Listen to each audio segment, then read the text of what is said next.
Hey everybody, how's it going? We made it to yet another live stream. This one's going to be a little interesting because YouTube has changed their way that they establish the live stream. So hopefully it won't be as crazy, but we'll see. Let's take a look here.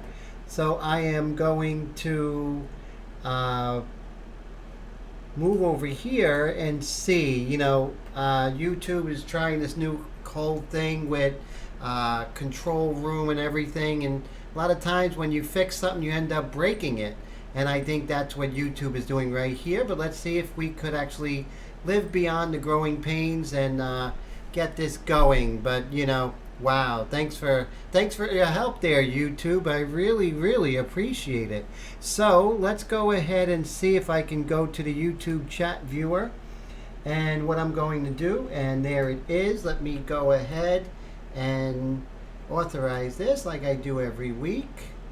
So we are going to put in my email address, timothypsa@gmail.com. And now for the password.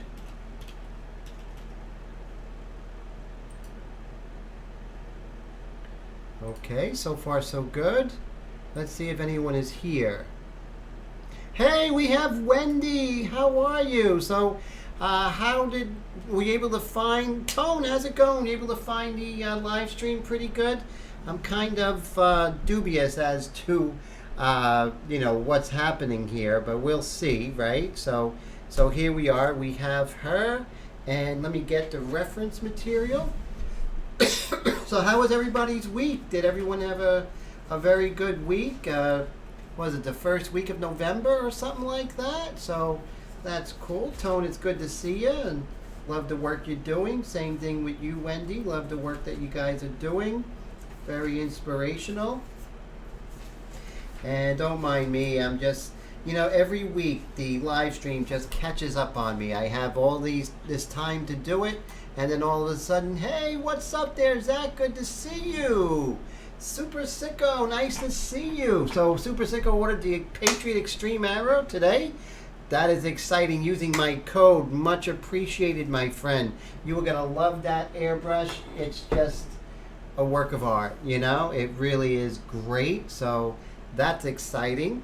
And so Thanksgiving is quickly approaching. Oh my goodness, before you know it, we're going to be having a Christmas special of the live stream. I don't know what the heck that's going to be about, but why not, right? So let me go ahead and lower the saturation here. Everything looks really yellow here. Let's see if I can fix that and just kill the saturation. There, you see the background is not as vibrant, so that's cool. Okay, so remember, whenever I go into the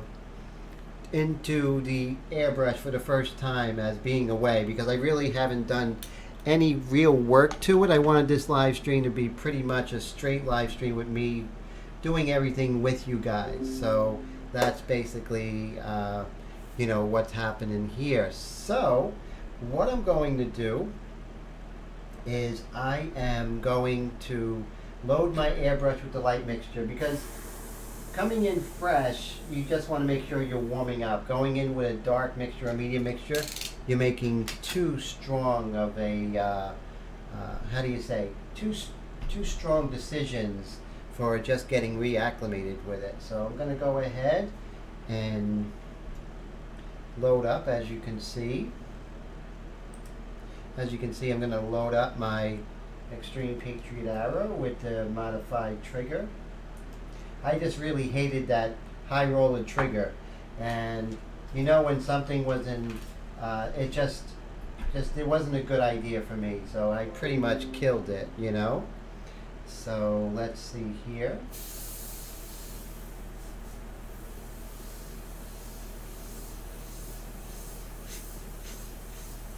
Okay, so now what we're going to do is I have it in there. I did a test. So we're just going to go ahead and sort of, yes, low triggers, or even normal size trigger. But that high roller trigger, That just was no bueno. That's all. I'm going to look real quick in my... I think Gloria might be having trouble getting into the live stream. Let me see. Uh,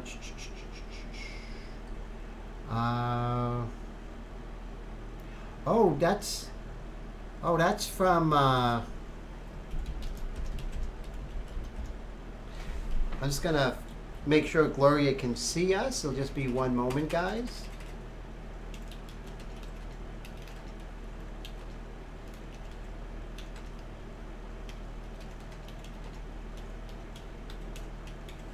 There we go. So I went ahead and hopefully she'll be able to come by. Let's see. Go back to the live stream. Okay. The arrow comes with a 0.21 trigger. Not 0.21 needle nozzle combination. So that's really good. That's one of the pluses. You get some really beautiful detail with that. But that's the arrow, not the regular one. So what I'm going to do is I'm going to start working on the hair.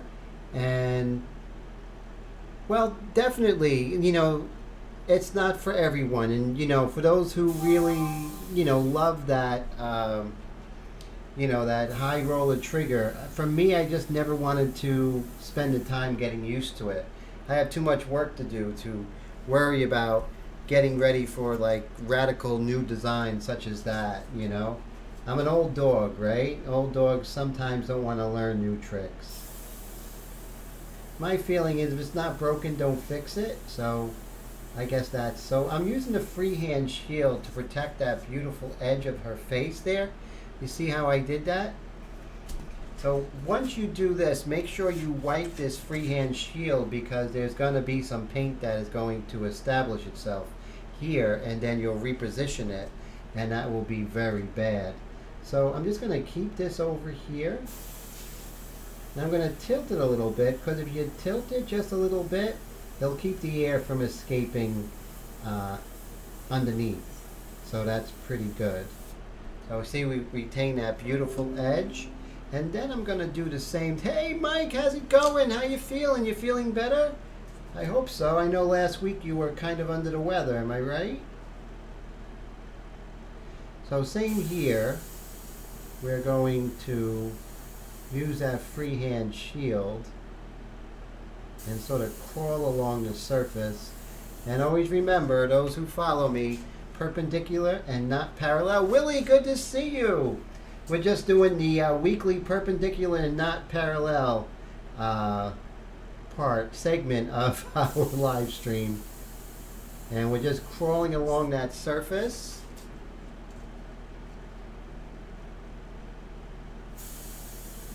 And there we go, crawling along the surface, maintaining that hard edge. Today I'm working with a student, and we're doing a lot of sequential masking, and that would have solved this, but that was a different lesson. I'm teaching my current student how to do sequential masking, which does make life a lot easier. But there are drawbacks because you have hard edges you're going to have to fix later down the line. Here what we're doing is we're just gradually we're in control of the edges, so we're gradually getting those edges and darkening this area, but you do lose some of that sharpness, so it's a give and take. Yes, sequential masking, that's a new thing that I'm starting to roll out. I use it all the time, but I really haven't touched on it too much in the live streams.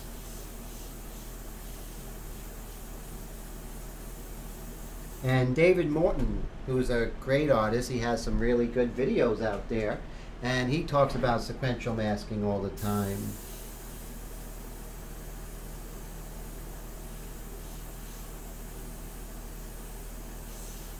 So right here we have some lights here. Some little bit of lights right here, and what I'm going to do is I'm going to go ahead and sort of paint around those lights a little bit, and I do have them drawn out a little bit. So you see, I'm just going to paint around it, and then we'll work and build them up. But I want to keep this. What I'm really trying to do in my latest live streams is teach about cleanliness, you know. Yes, holding back on you guys. No, actually, just different elements that I like pulling up, and this is one element I think you guys will find very interesting. So very excited to share this with you guys, and I think you'll really enjoy it. And so right over here, you know, we have some rough masking here, but as you can see, when you do a lot of masking and stuff, you're going to have some hard edges that you're going to have to work hard to resolve. So there's a drawback to it.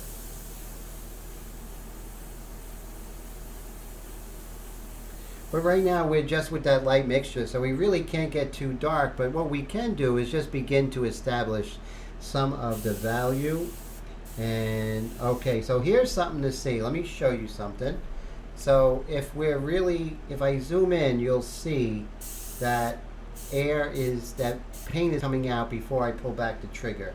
And that's an easy fix. So what I would do is I would just come over here, and I don't even have to pull back anything. There's two things I can do. I could go ahead and remove some of the tip dry, right? And then what I'll also do is, you know, pull back on, you know, loosen the chucking nut, pull back on the trigger, and then just, you know, give a couple of really good sprays. See, let me see. See, I'm just spraying that, blowing out a little bit. Now we're going to go ahead and see if that fixes the problem. And of course, I believe it does, but we'll double check. So right here. See, we fixed the problem. So most likely it was the tip dry that was causing that, but nothing too big.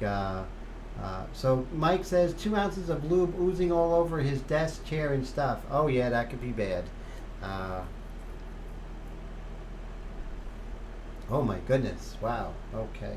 So now that my airbrush is running better, we're just gonna go ahead and sort of continue establishing the hair.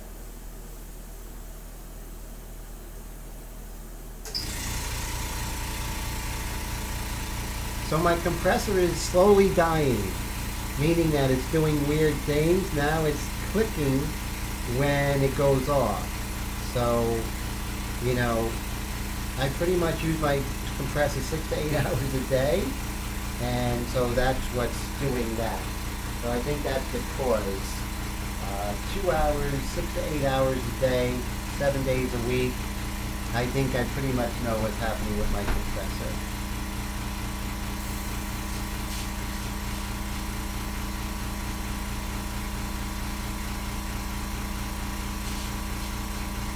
So the black here pretty much falls in line with what's over here, but since we're doing the light mixture, we can blend that in as we go darker and darker.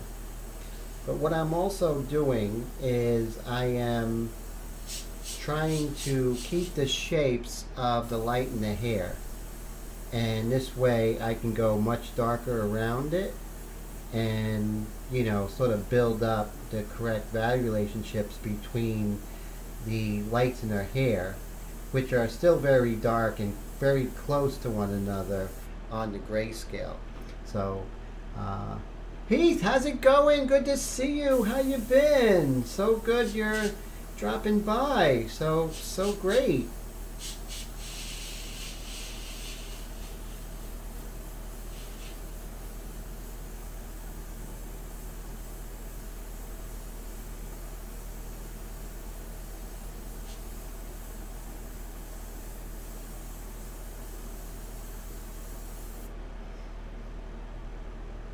Now, what's interesting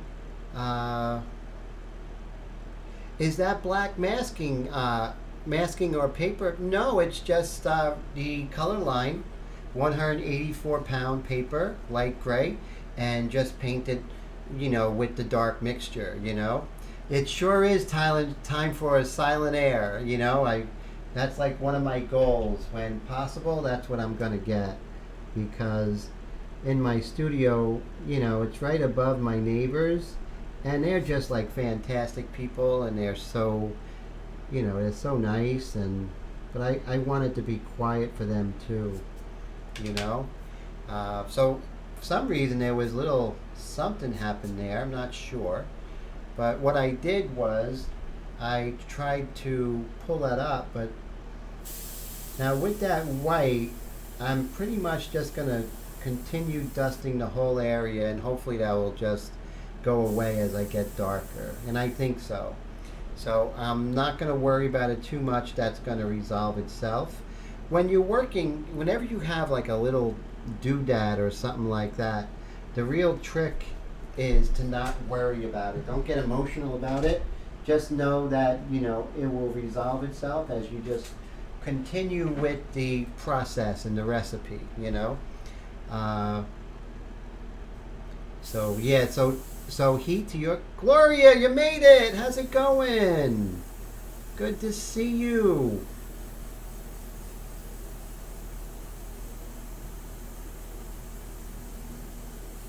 Gloria was cooking some amazing food today. Unbelievable. Wow, she's an artist. She's an artist in the kitchen. I'll tell you, a chef, right?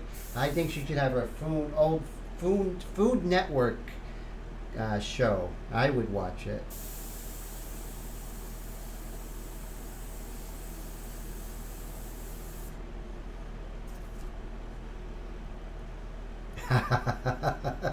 No, she knows what she's doing. It's just so cool.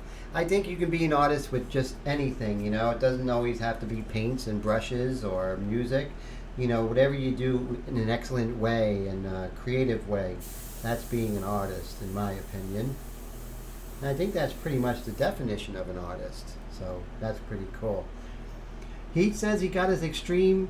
He got his extreme. Yes, haven't tried it yet. Don't want to get it dirty. Go ahead, get it dirty. Did you change out the trigger, or are you going to try with that high roller trigger there, Heath?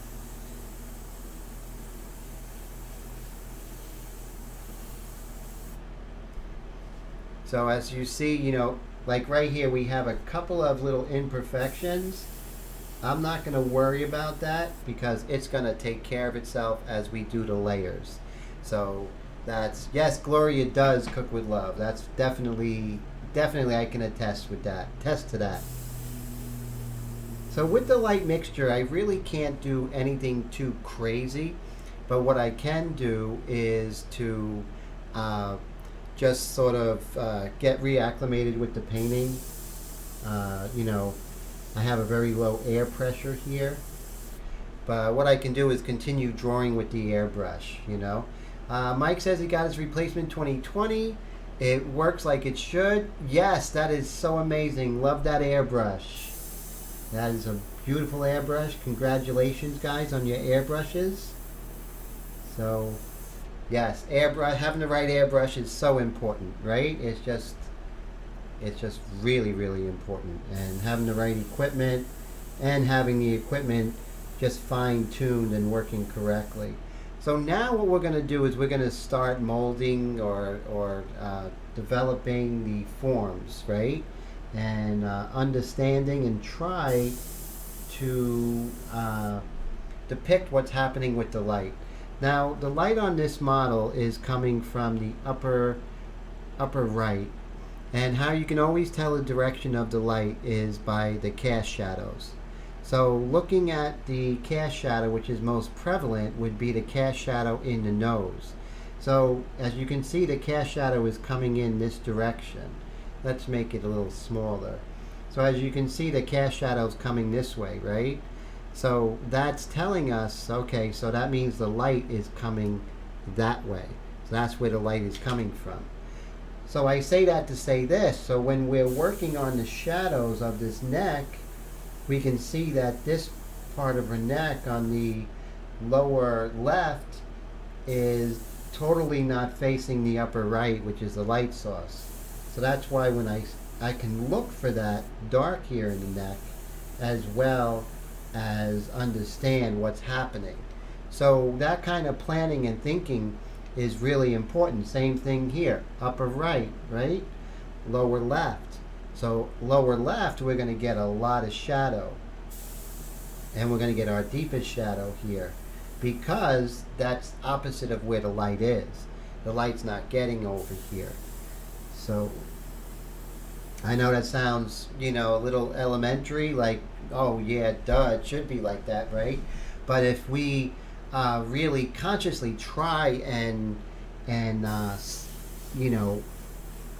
assess what we're painting, it's really going to translate into a better understanding of what you are looking at and actually looking for it. So I think those things really help. And okay, so as you can see, we're doing that. Remember, the opposite of where the light is where your darkest dark is going to be. So I'm going to use my freehand shield and perpendicular and not parallel. So you see, if I was going parallel, I would get this dark I don't want. There are times when you do go parallel, but not always. And so it takes a while to get a hang of it, but I think you always are going to do better by going to perpendicular.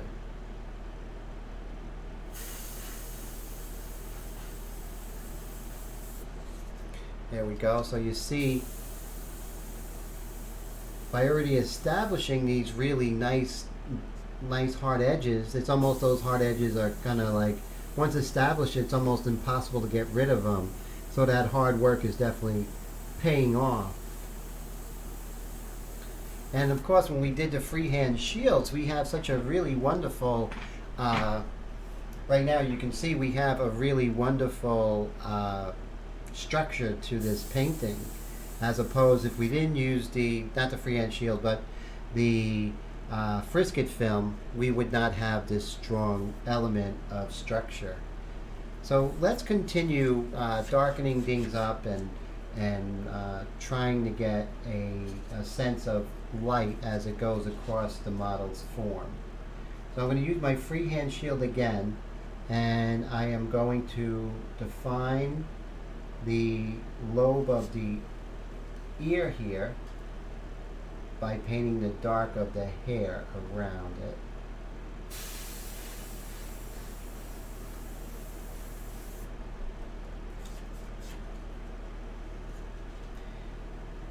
And take your time, find that, make sure you find that edge with the freehand shield. Take your time, don't rush it. Notice let's see, I'm wiping the freehand shield on my shirt, and so this way I get any wet ink off of the freehand shield as I go ahead and do the other pass. See that? Now we have that beautiful edge of the ear there, which is really nice. And let's go ahead. Now this is kind of soft here, so we're looking at hard and soft edges, not only values, right? So when you're looking at hard and soft edges, you really want to assess, okay, let's look at this particular photo here.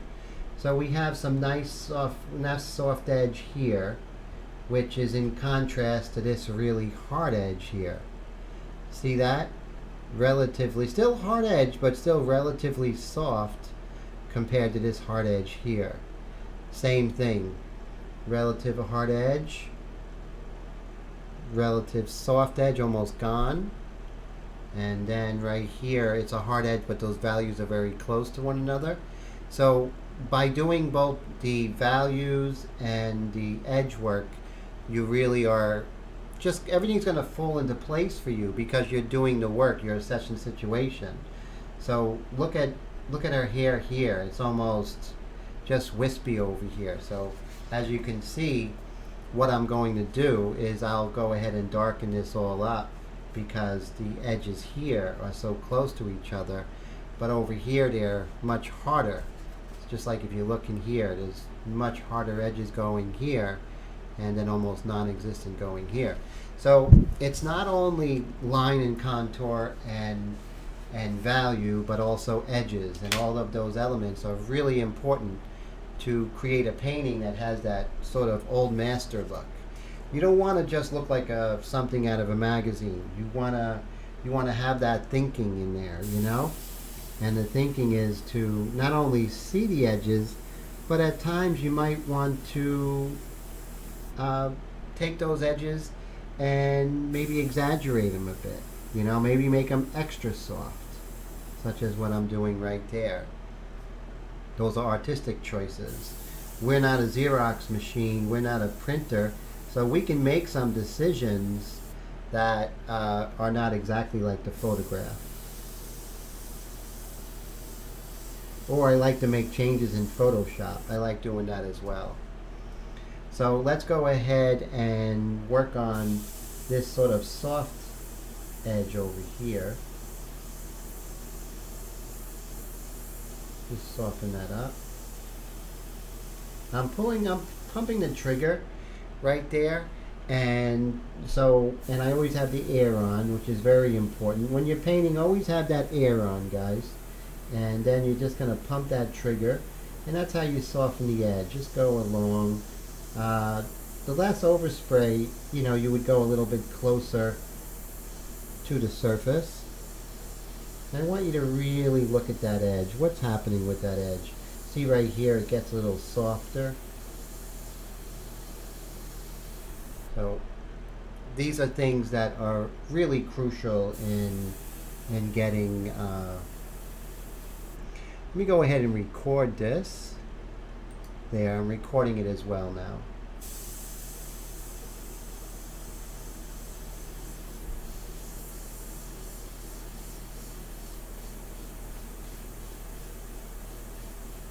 So it got quiet with the, and that's cool. If you guys are just, you know, looking, that's cool. But someone just type in something so I know there's not a problem with the live stream.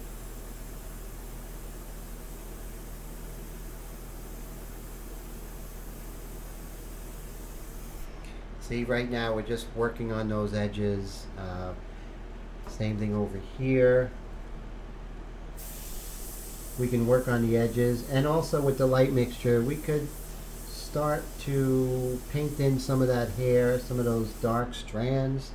Oh, cool. So you guys are out there. Thanks, guys. So that's cool. I appreciate it. I just want to make sure, you know, the live stream is not even up and I'm here talking. That would be horrible. So thanks for your patience, guys.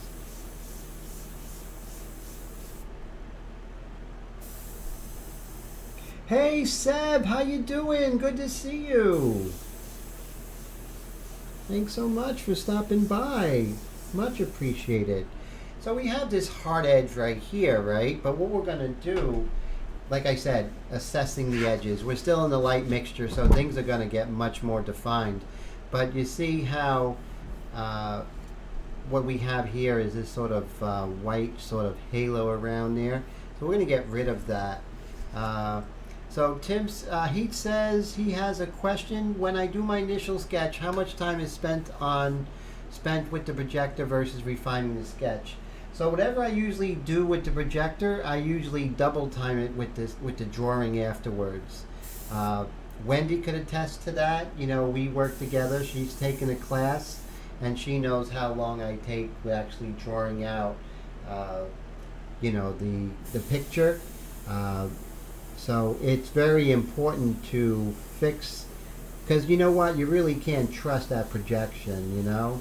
It's not going to be 100%. There's going to be errors, and it's going to be less yours. So I really try and spend at least, thanks Wendy.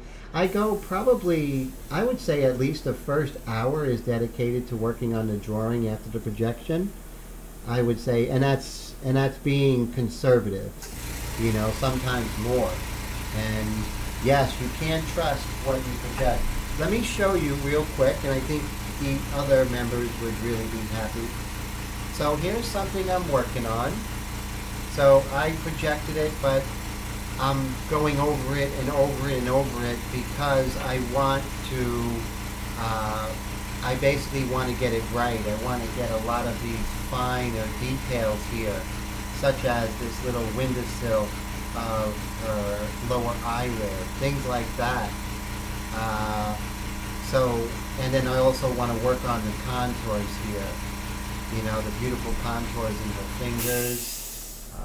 So there's a lot to do and a lot for me to go ahead and work on before I get to the point where I'm going to come in with the, you know, with the India ink.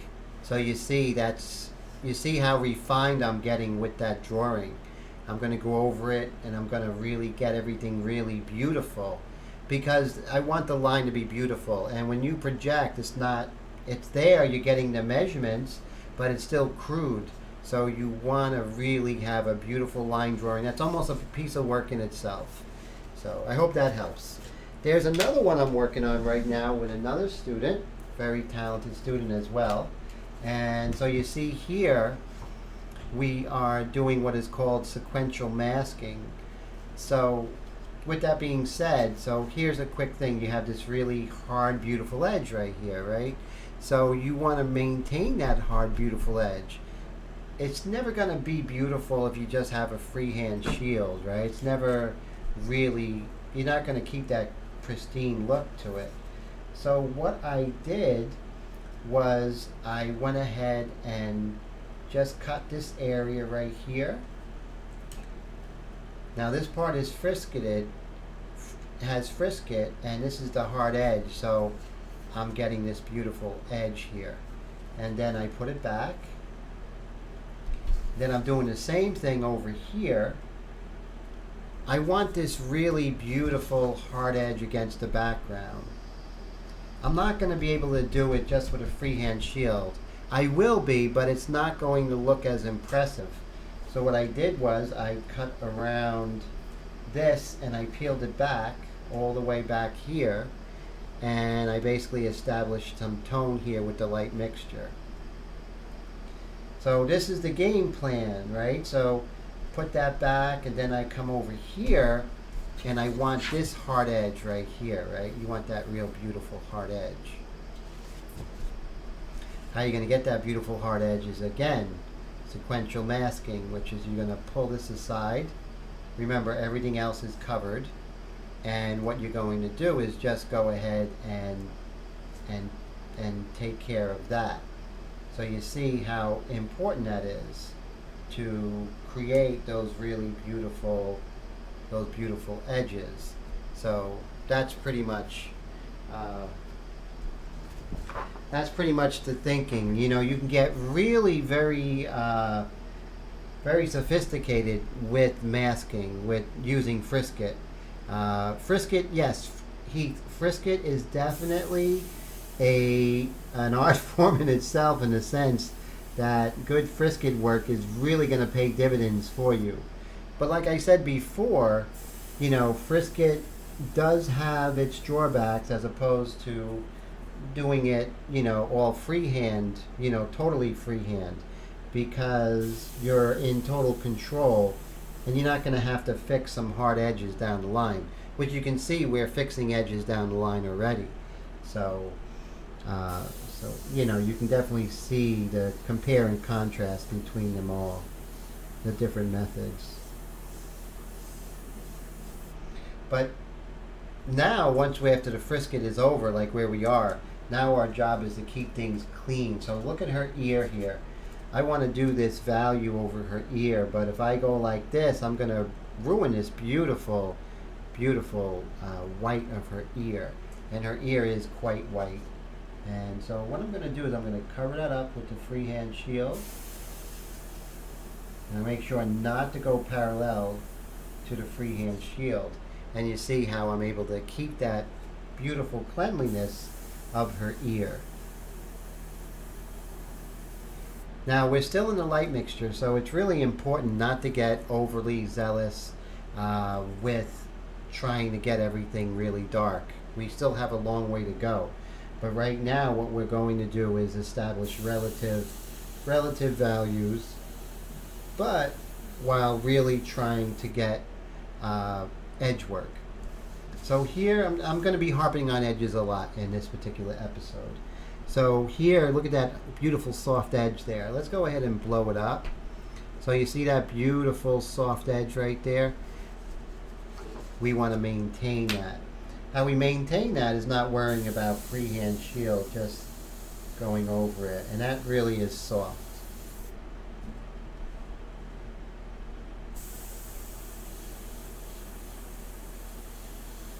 So you see, painting in black and white is not as easy as everyone seems to think, because there are a lot of things to juggle, in making it. It's not just value in drawing, but there's a lot of things in play, and it's a very complicated proposition to do a black and white painting.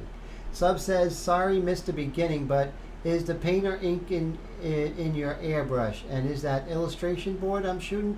Well, these are my ink mixtures that I made. They're made with Speedball Super Black India ink, which is the best ink out there. It's waterproof for airbrush, and this paper is really cool. It's the color line paper. Let's see if I can show you. So this is by Canson. And I'm just going to blow this up and see if I can get that clear. Okay. So I don't know if you guys can see it. Okay, there you go. See, this is color line paper, and it's 184 pounds, and it is light gray. Really fantastic, acid free, and it's very thick. It's almost like illustration board without the cardboard. So it really is fantastic. Very little warping. So it's such a great paper, Seb. I really think you'll enjoy it if you can get your hands on some of it. So highly recommend it, especially for this technique that we're working on. Always feel free, guys, to ask questions. That's what this is all about. I want you guys to be inspired and get all the information so you can go ahead and do this on your own, and experiment and bring that airbrush to life. You're welcome, Seb. A lot of these things with, working with mediums and reducers and all these other things with acrylic, they're great. Don't get me wrong. I think they're great mediums, but just starting out, I think it's such a hard thing.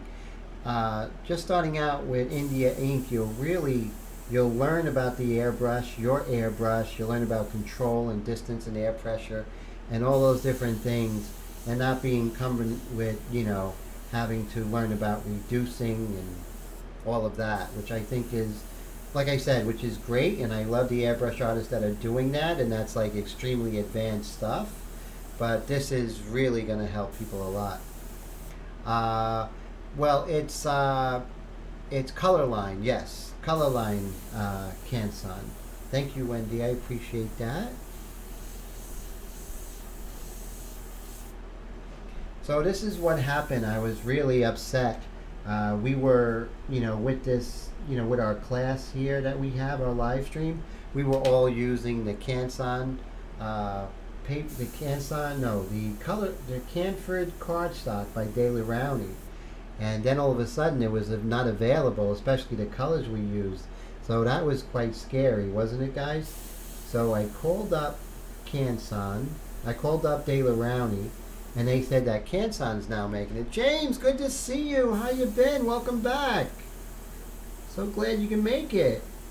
Got a nice little group going today, so I'm happy. I'm happy to share this, part 4.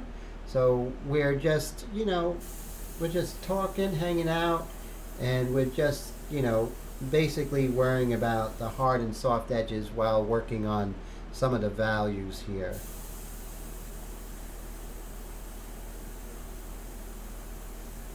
So guys, I just want to let you know, if someone if you don't already know, if you already know, then just disregard this. But I also do one-on-one classes via Skype, and they're really a lot of fun and informative, and it's only $279, and you get 18 hours of instruction. So that is 9 2-hour sessions that we work on a project together. And so if you really want to take this to another level, there's only so much I can show you in a live stream, but to watch you work while I'm working, I see how much further the students get. And as far as any kind of going to workshops, that's like an incredible value. And I'm glad to give the value because, you know, you got to give back, right? I have this, art education, and I've been doing airbrush for a while, so I really like sharing with you guys. So if you are interested, it's just go to paintedglyphs.com, and on that website you'll see information. Hey Brad, good to see you. How's it going? You'll see information on those classes. So definitely go about that if you can, if you're interested. Like I said, just no matter where you are in the world. And so a kidney, well, no. Hey, if the kidney was work, I would like to have a spare kidney just in case, right? So, but definitely the class is really, really very informative, and I love seeing how the students just go to that next level, and sort of speed things up. And that's one of the reasons why I like doing those classes. Just like seeing your airbrushes come to life. Okay, so we'll just continue working here. Now we have a little deepening of this ear here, but not too much. See, just deepening the dark of that ear.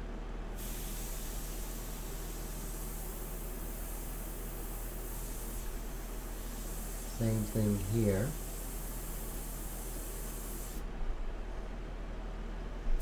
And let's go ahead and just keep moving that around.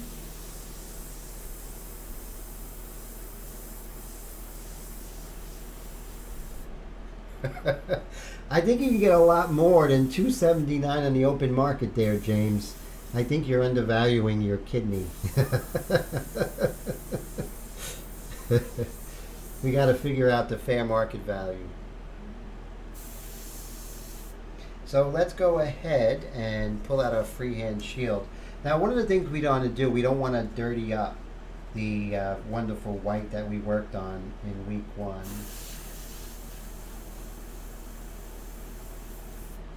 There we go. It's important. We work so hard to keep everything so clean, so we have to work hard to continue that, to continue keeping it clean. Otherwise, all that work was for nothing. So you see, as it gets lighter, I'm going to increase my distance, and just increase my distance like that. And so there's a lot of ways. I always say that you want to paint in 3 dimensions.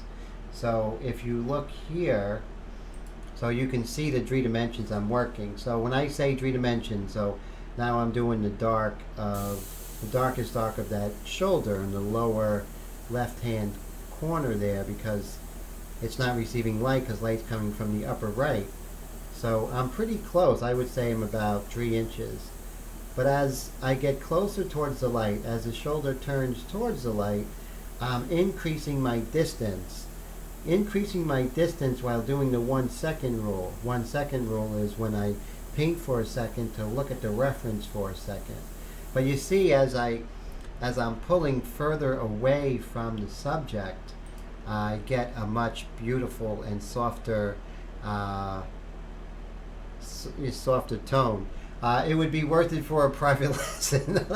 Thanks, James. I appreciate that, my friend. Thank you.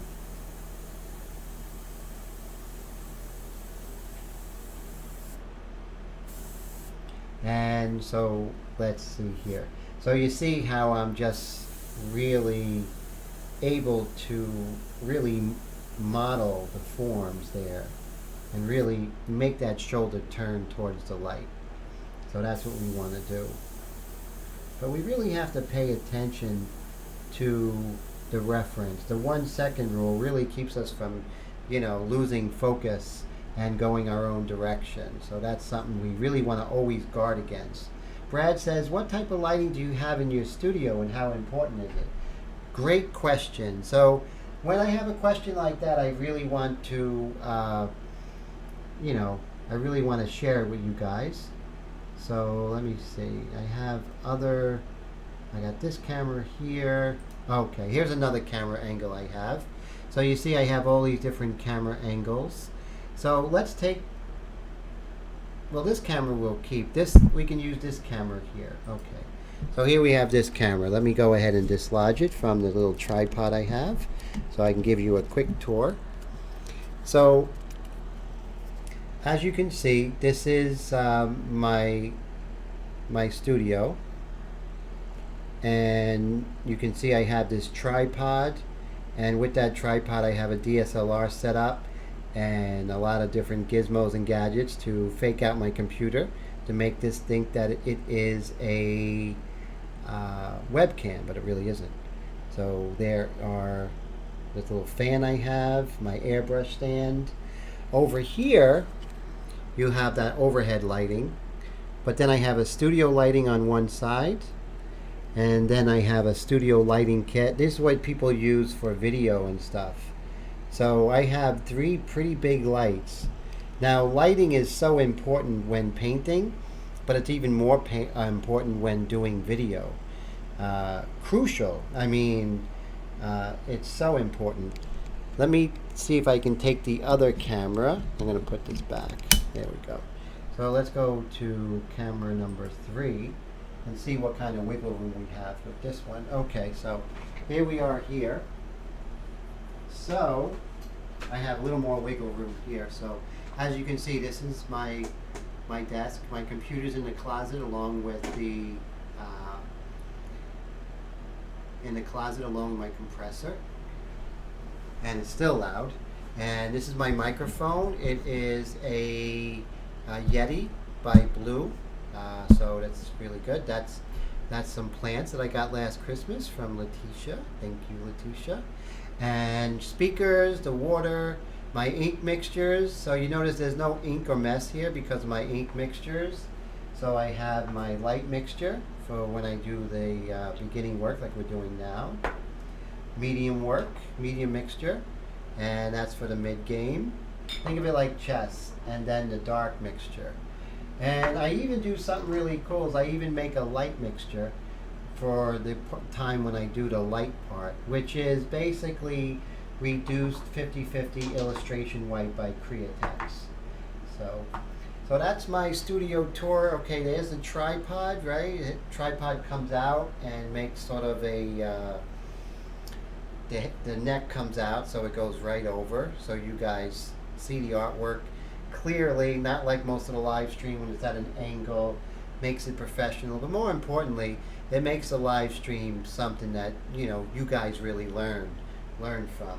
So let's put this one back, and then we can go back to the live stream. So I don't see your comments, but I really hope that it was informative to you guys. So let's go back to camera 1. So basically, you see all the different cameras I have and everything. Thank you, Gloria. I appreciate that. And thank you, James. But so this right here is, over years and lots of money dedicated to that. Lots of adapters, USB adapters. The fact that I was able to go that far with one of my webcams, I had an extension that I purchased for that. So, and now I have, as you can see, I have, this is camera 1, camera 2, and camera 3. Also, I have special software. So software is really cool because I can do things that other people can't do with the live stream. So let me show you something real quick. Let's see, what is the, okay, cool, so microphone. So right here I can go to layout, and I could actually flip this this way, so you can see different angles, if that helps, right? So you can do a lot of different things, and so let's say I want to show you this angle. I have the ability to do that, and I can just go from one camera to the next. But all that is to say that it's very difficult because each camera has to be calibrated with the microphone, the one microphone, and it has to know whether to have system sound or stream sound.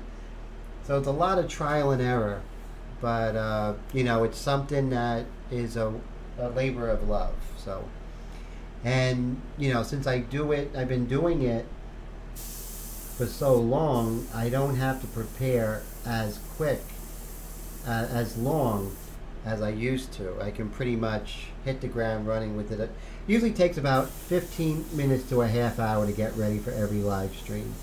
Tone does live streams, so you know how difficult they are. So who else here does live streams? Go ahead and just give me a word that you guys do live streams. I know Tone does them, and okay, Wendy's back. That's cool. So I know Tone does live streams. I'm trying to get Gloria to do live streams one day. Perhaps she will. Maybe one day I'll encourage her and convince her. Wendy one day may do a live stream. That would be pretty cool. Wendy now has a setup to do live streams, so that's interesting. But with live streams, one thing, Gloria says no way. Lighting is a problem. Yes, more light the better. Yes, cooking live streams, Gloria would be hilarious. She would crack you up. Her videos would go viral. She is one of the funniest people ever. I would love it. So lighting is so important. You know, lighting is everything when it comes to film. You know, when you see, we had Netflix film in Little Ferry, New Jersey this week, and for several scenes they had trucks and trucks and trucks, tractor-trailer trucks, just for lighting.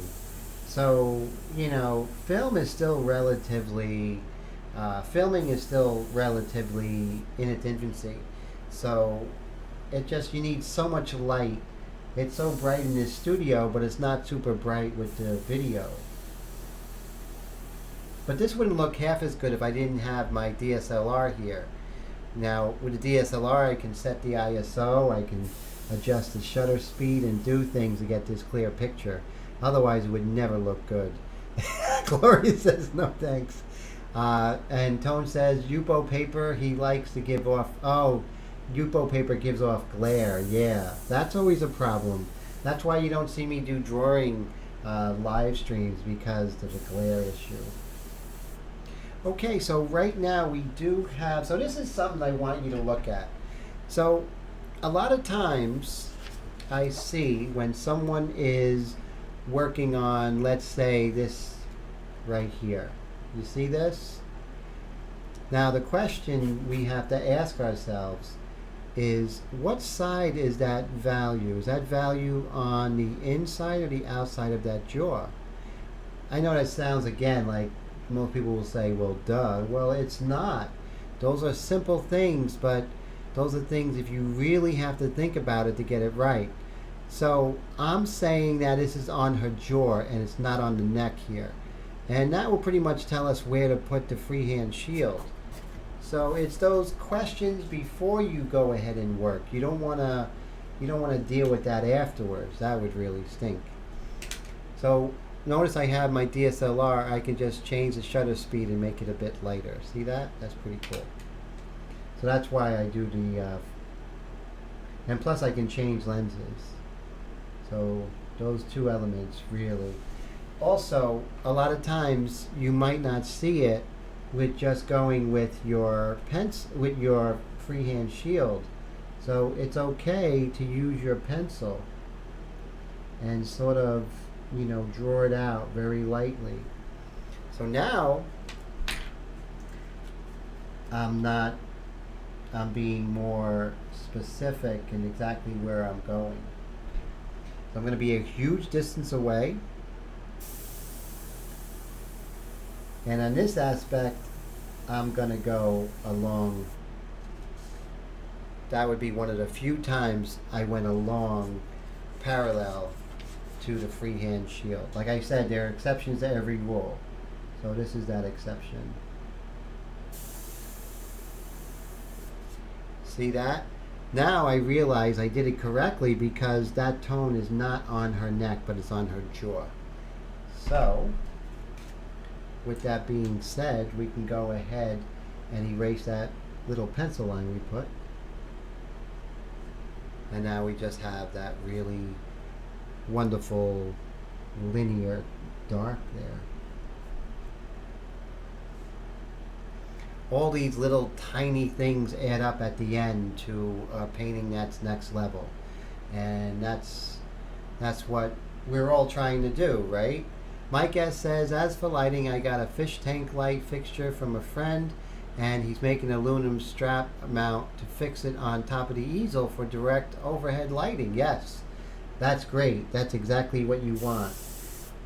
You want lighting. That's why I have a big light on both sides. I have a big light on this side and a big light on this side because there's less shadow. So you don't want too much shadowing. And, you know, having it overhead is the best because you're not dealing with shadow. One side of your artwork is not darker than the other side. So it's not going to be perfect, you know, it's going to be trial and error. So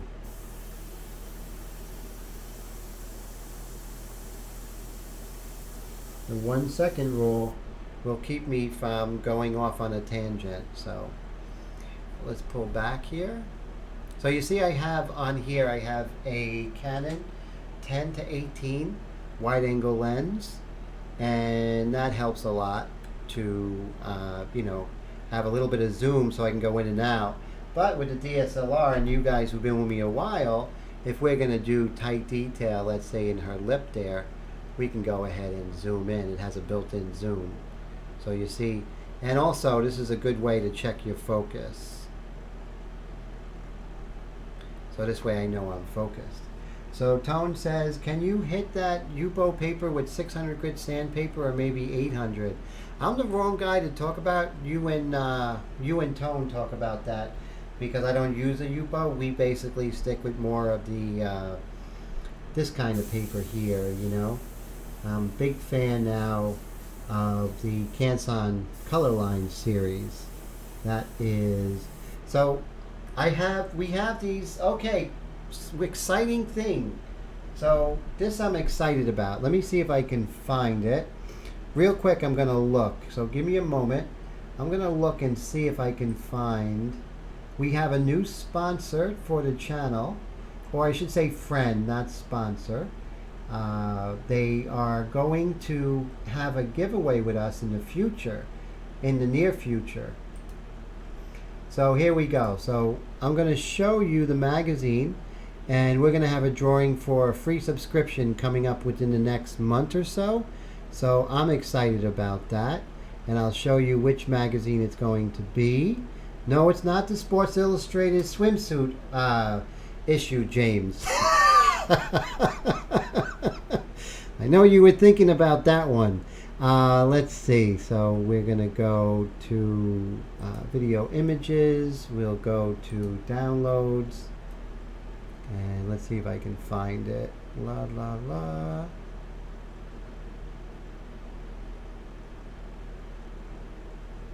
There we go. So this is the magazine that they are going to be, they are now friends to our channel. And just for us, we're going to have a drawing for a free subscription, 1-year subscription to the magazine. That should happen in a month or so. So with that being said, if you don't know about this magazine, I highly recommend it. They have tutorials, like 25 to 26 different steps, which is really fantastic. And you have everything from custom painting to portraits like we're doing here and everything like that. So if you get a chance, if you see this magazine, pick it up. You're going to love it. So yes, so free subscription coming. So James, yes, I got your number. Maybe we'll do the swimsuit issue down the line, and maybe something different for the ladies, right? So anyway, so I just wanted to share that with you guys. I talked to the editor this week, and he's really excited about what we do here with this particular live stream every week, and he really, you know, wants to, you know, show his appreciation and everything, and we want to show our appreciation by giving a shout out to them. So that's that. So let's go from there. All right, so now let's go back to our regularly scheduled programming. So hopefully within like maybe definitely before Christmas, we should have a giveaway. So that's great. The magazine, Seb, is so fantastic. And he says he still remembers buying hundreds of airbrush action magazines and never saw a decent tip in it.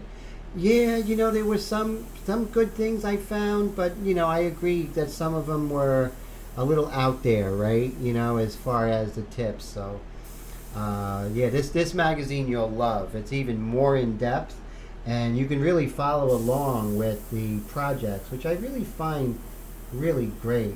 It's an international magazine, so it's in English and German, different languages, depending on where you are. So Seb, where are you located? Are you here in the States? And he says that magazine is digital and regular hard copy. So they have both, Heath, which is really great.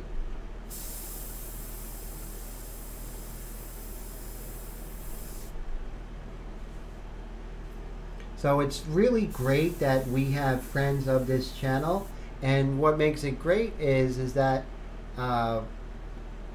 we're able to get some really good deals, and I'm also going to work out some deals with maybe if you don't win a subscription, maybe we can get a coupon for less than the price. Canada, yes, all right, we love Canada, Seb, so that's fantastic. Oh my God, snow. Heat's from Canada, if I'm not mistaken. Am I correct, Heath? And so James says watching me makes him want to paint. Thank you, sir. And hanging out with you makes me want to paint as well. So I'm really glad you're here.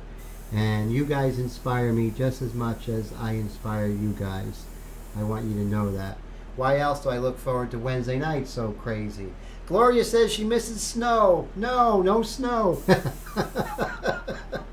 Oh, it's 10:30, so we better get ready for the chat to go away. Thanks for that heads up. Yes, British Columbia. So guys, I'm getting my passport. Isn't that cool? I got the passport photos. On the 15th, I'm going to go to the post office, and I have everything set up. I just got to go ahead and hand them my credentials, and I see going to Canada in my future. Brian, how's it going? Good to see you. Thank you so much, man. So glad you're here. So Gloria misses snow. Brian and I are going to do some shoveling this year, it looks like. Oh, oh boy. And so glad to see you there, Christian. So cool that you're here. Now, Christian, if I'm not mistaken, am I right in saying that you're going to be purchasing the Extreme Patriot Arrow soon, and with the modified trigger? So that's pretty cool. So we have another convert. So that's great. This thing is the best kept secret since I don't know. What are some best kept secrets out there? I guess, but it's really cool. At least in this channel, it's not a secret. He says, Wendy, when he has 2 feet of snow in his driveway, he'll call. So that's pretty cool. So we're just going ahead and let's go back a little bit so you guys can see what I'm doing. So just darkening this up here. We're just working on some edges, nothing too crazy. Mike says the one he got is about 14 to 16 inches wide, 12 inches deep, and takes 1 bulb.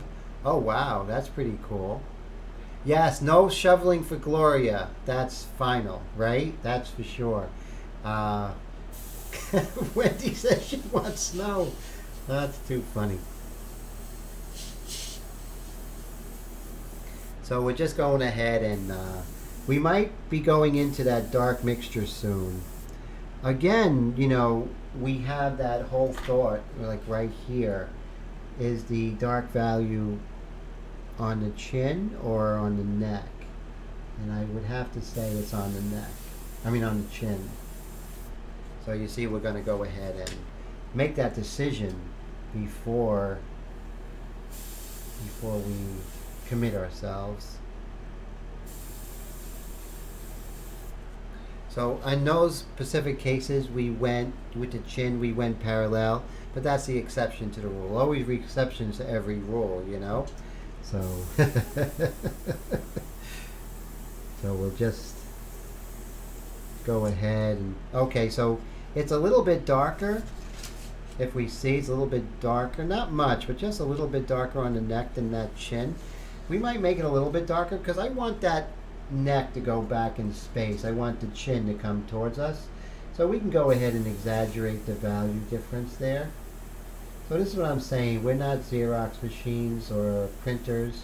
So we can make some decisions here that are going to further our goal of making a beautiful painting.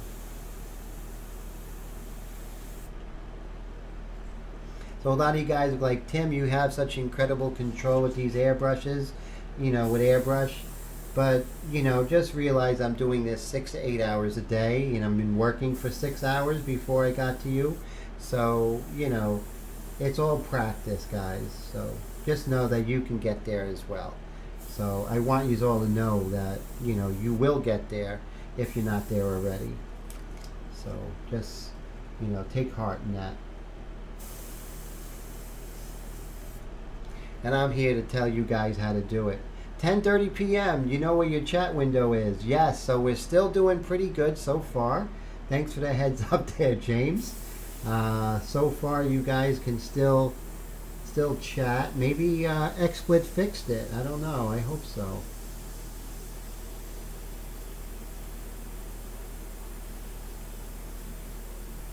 So I'm bumping that trigger. So right here. Oh, yes, I'm going to do Gloria's makeup with the airbrush. That's right. I'll use the Extreme Patriot arrow, but I got to be careful with this needle, right? I don't want to stab you, Gloria. That would be bad. I'll get sued. So what we're going to do is we're going to darken that up over here. But you can see that it is pretty smoky, right? Over here. Nice and smoky. So I could go ahead. Okay, so Brad says very quickly, he mentions any secrets about the promo. Yes, there is. There was a link on that. If you go onto the Badger and Friends site on Facebook, you'll see that there is a promo going on with the Happy Birthday special. But there's a lot of rules to that, so definitely look into that. So that's cool. And any model of airbrush, doesn't matter which one, is 50% off. Like I think it's like going to be $55 or something crazy like that. Not $55, not 50% off, but $55 or $56. And Wendy says, Jake said, "Hey Jake, how's it going? Good to see you, man. So glad you can make it." So Mike says like 8 times. Okay, so he did 8 times, so that's pretty cool. And Gloria's laughing because she doesn't want to get stabbed by this needle. You know, I don't blame her. So I'm gonna have to put a needle cap if I'm gonna be doing Gloria's makeup. So what I'm gonna do now, which is really cool, see this MAC valve? Well, the MAC valve, as you know, and I'm sure you do, if you lower it a lot, what you can do. Now remember, I keep these test papers around, which is the spare after I cut out my 8.5 by 11s. And I like using the paper because I'm gonna know exactly what it does. So what I'm going to do is I'm gonna lower the air pressure, and I'm using the light mixture. And what you can do is when you lower that air pressure, you can almost get like a stippling effect. A very smoky stippling effect. And I can even push the envelope and lower it even more. And you see it gets very, very smoky. And I'll even do it even more, lower that air pressure even more. And you see that's a little too much, and then I can raise it up just a little bit. And this is something you should really test out on your own when you're doing some scrap work. So let's see if I can really zoom in on that. And let's See, so look at that sort of smoky, almost stippling effect. And that's when you lower the air pressure with the MAC valve. You don't got to go to your compressor to do this. That would be too cumbersome. But look, now you can actually see almost like a stippling effect.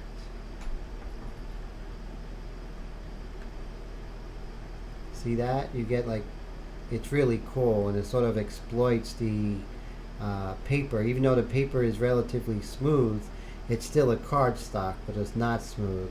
That's why it works so well with this paper. Seb says, just saw the price of the airbrush. It's not expensive at all. My Iwatas cost a lot more.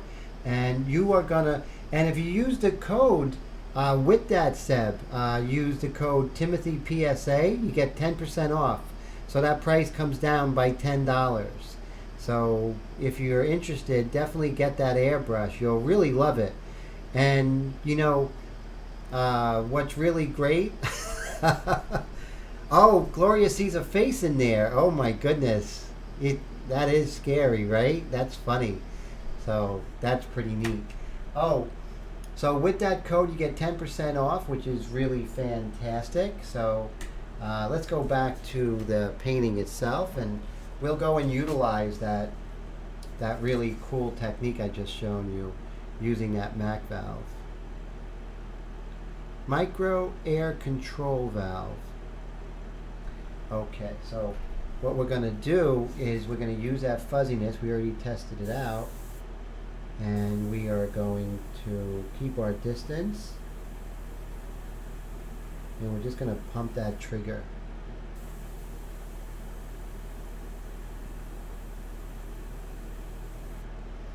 And what it does, it really gives such a soft value change.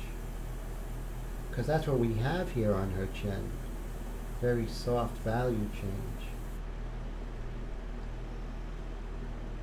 Oh, Badger airbrushes are awesome. Yes, they are, James. Also, with Badger, Seb, the parts are really inexpensive. If I can show you, you get a needle nozzle combination. You get the needle, you get the nozzle, and you also get the air control valve. All those different things go like $9 as opposed to how much it costs for a Iwata, which would probably run you significantly higher. So bending your needles, or you know, having any kind of parts issues, replacement parts are very inexpensive. So, and Ken, which is a personal friend of mine, he's the head of Badger. He always takes care of this group. Heath, if I'm not mistaken, didn't Ken from Badger call you up personally about your airbrush, if I'm not mistaken? So that's the kind of customer service that you get from Ken. He'll actually call up the artists themselves, right? So that's really cool. $60 for the tip and needle, right? $9, and you get it within a few days. Might be a little, it's going to be a little longer because you're in Canada, but they do ship at USAairbrushsupply.com. So they do ship to, where is it? So right here, USAairbrushsupply.com. They ship to there, so that's really good to know. And so I love this site. You know, all the different airbrushes, which is really fantastic. What I really love getting are the airbrush parts, the replacement parts, as you can see here. Now the triggers, all the triggers fit on the Iwatas. So here's what I'm saying. This is for the tip. So you get the tip, the cone, and the air control module there. All that for under $10, which is really fantastic. So I really love this website, and I just really love working with Iwata. They're friends of the channel, so it's really great to them being a part of us here and us being a part of them. So here's my website, as I was saying. You know, you go on paintingclips.com. Here you could learn about my ink mixtures. You can go ahead and order my ink mixtures if you wanted to do that. And then if you want to download, which is really good, you guys could download just go ahead and click on it. Well, I can't do it here, but you guys would click on it, right click on it, and save it, and you will be able to have that reference, and you could paint along if you feel like doing that. And of course, here's the information so you can learn about my online workshops and the great price you got here, which is really fantastic. So let's go back to the painting. Okay. So being 10:30 and just past 10:30, either you guys all left me or I have to fix the chat. So hopefully it's the prior and not the later. So let's go over here. I'm going to go to chat and we are going to authorize them. Just give me a quick moment. Let's see. Put in my email address.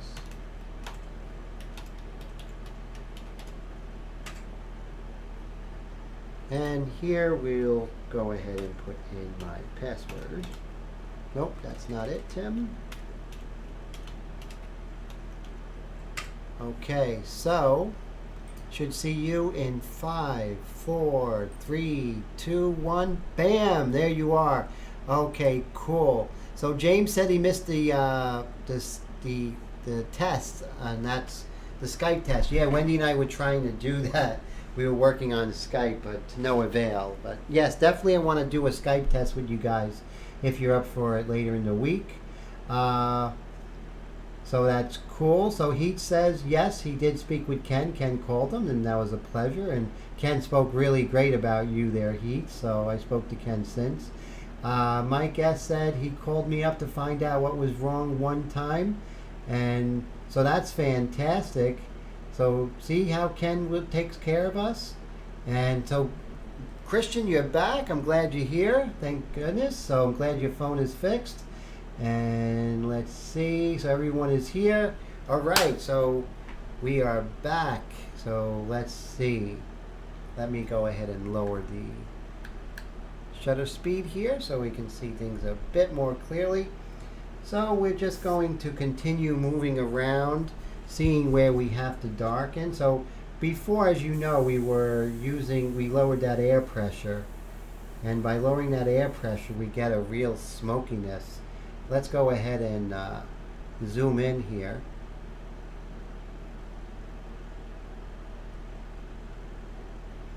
And let's see if you guys can see. So I'm just pumping that trigger, and as you can see, so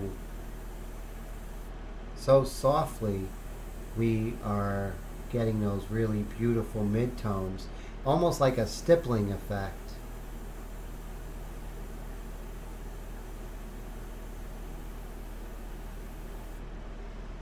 And as you can see here, we could reiterate sort of.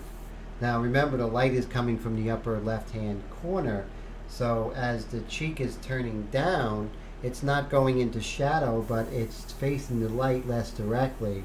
So it's going to go darker, but it's going to be very close in value relationship from the light to the sort of the turning of the form.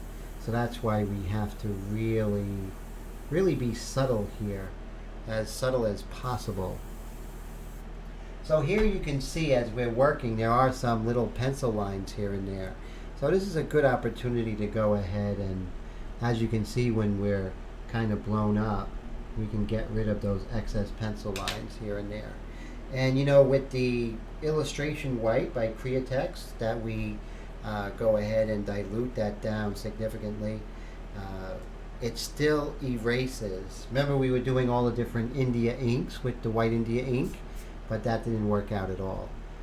So here we are. So right we're here, we can go ahead and erase out some of those pencil lines. This live stream is going a lot slower than live streams in the past, but are you happy with a more thorough live stream like this, or do you want me to cut to the chase, so to speak? So let me know in the comments there what you guys think. Oh wow, Ken visited Don from Don's Airbrush Tips. That's pretty cool. So that's really neat. So definitely, yes, and Ken did go ahead and mention you, Heath, and said you were a really cool guy. So that's pretty neat. So you guys are okay with a more thorough, sort of take my time, not work off screen sort of live stream? You'd rather have that?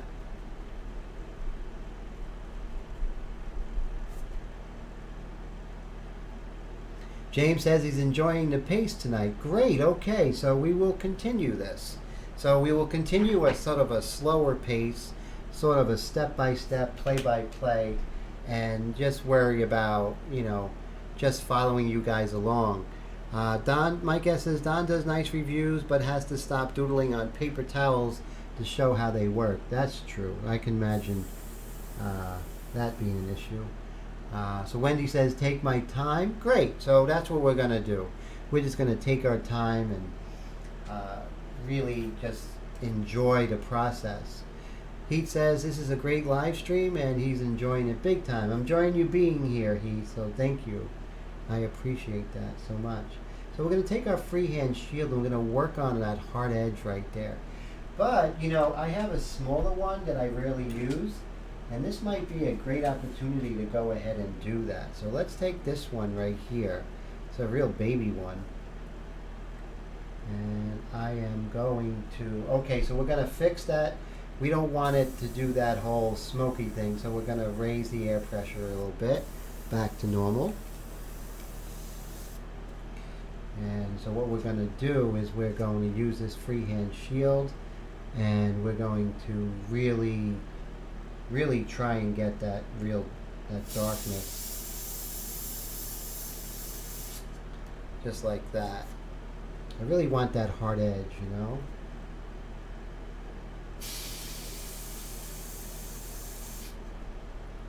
So you see, I'm really getting that really hard edge.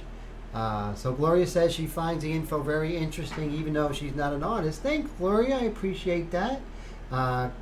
Wendy says, taking an iPad to make some coffee, decaf. All right. So that's pretty cool. So thank you for taking me along to the kitchen.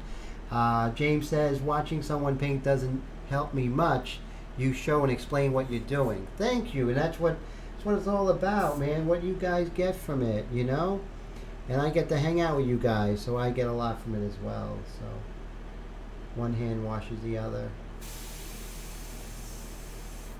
So you see that? I'm really reiterating that beautiful dark there.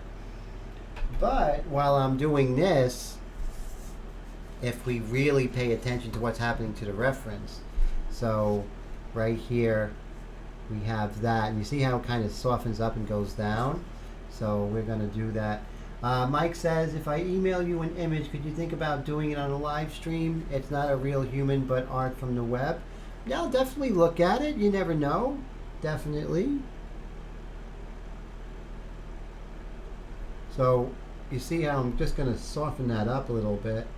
Just a little bit towards the bottom. And I think that's important there. So you have a variation of edges there. But also, what I can do is it darkens up underneath that nostril. So I'm going to keep my distance, and with the light mixture, remember, it's always better to go lighter, and you can always go darker down the line, right?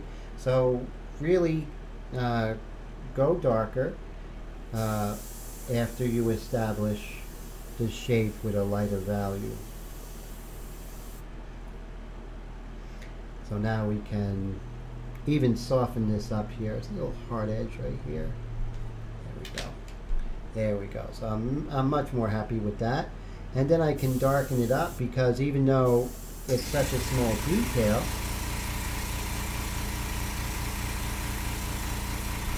I can go ahead and sort of work on the finer details of this area.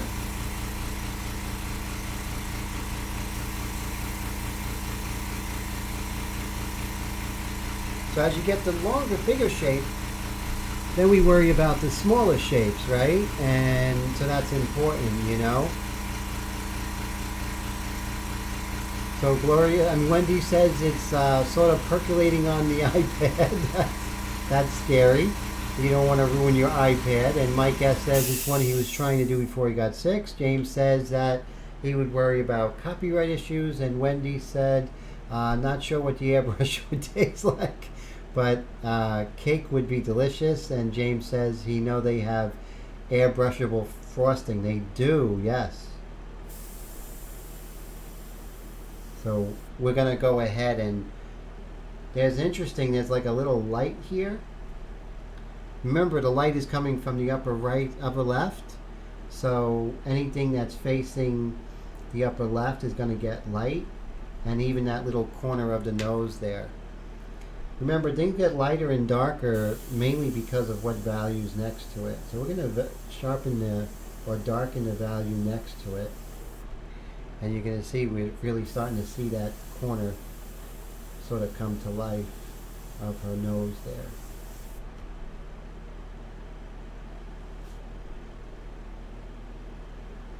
And let's see. Yeah, copyright's always a tricky situation. A lot of artists, I know I write a lot of photographers. I write to photographers and let them know I like to paint their image. And 99% of them are always very tickled to death that I'm doing it. And I get permission, which is really nice. So easy to get in contact with people these days, right? And so we're using our baby freehand shield here. And what we're going to do is we're going to define the nostril by the value next to the nostril. See that? So that's how we define the nostril. Not by the nostril itself, but by the value on the cheek there. Take your time until you find that edge for your freehand shield. Okay, no rush.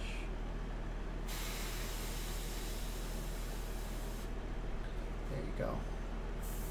So it looks like much of nothing right now, but we are making some pretty good decisions.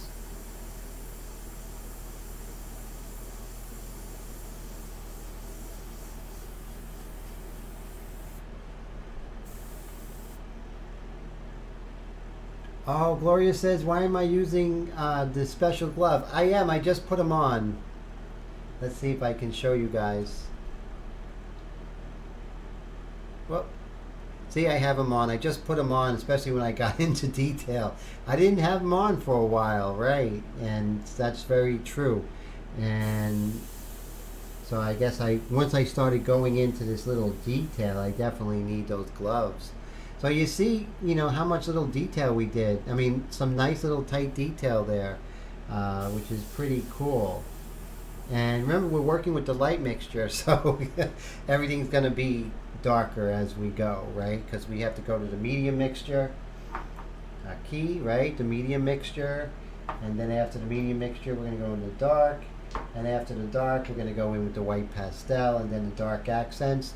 So that's pretty much the recipe. Following that recipe, it's all going to come together,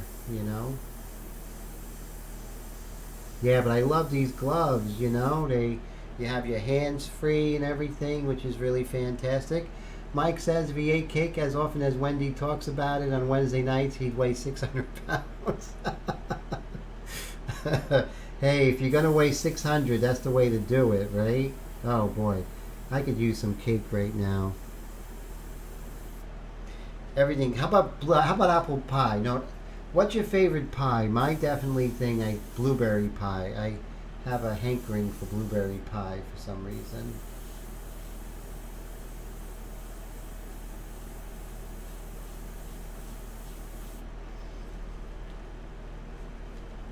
So as you can see, we are getting ready to, darken other areas here. Wendy is very cute.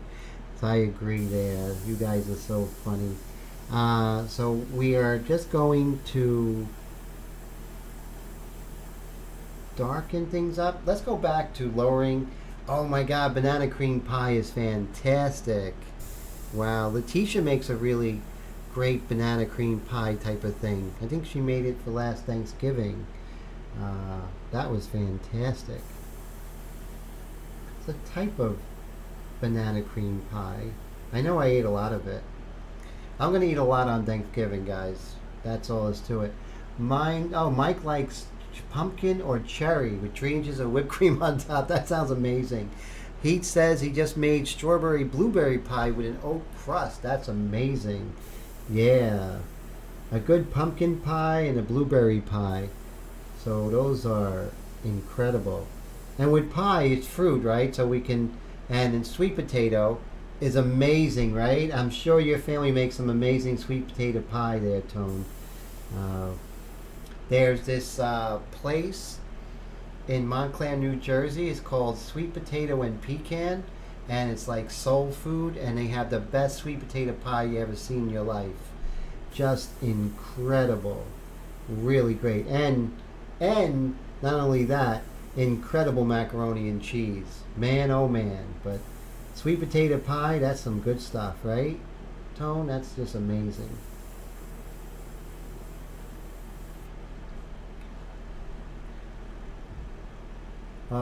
Gloria, yes, Gloria in that is that's a rough thing, yeah. We have to figure out how to make pies so they not high in sugar. We'll figure it out. We have to invent it, right? So, oh, Tone says his mom used to. He missed it. No one makes it like she did. Oh man. Oh yeah. No one makes it like mom, right, man? So that's fantastic. That mom touch, right, Tone?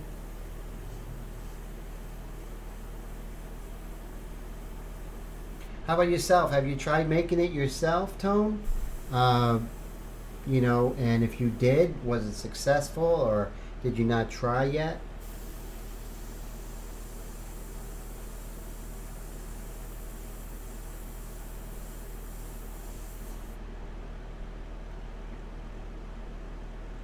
Mike S says cheesecake always in a pie pan. Oh wow.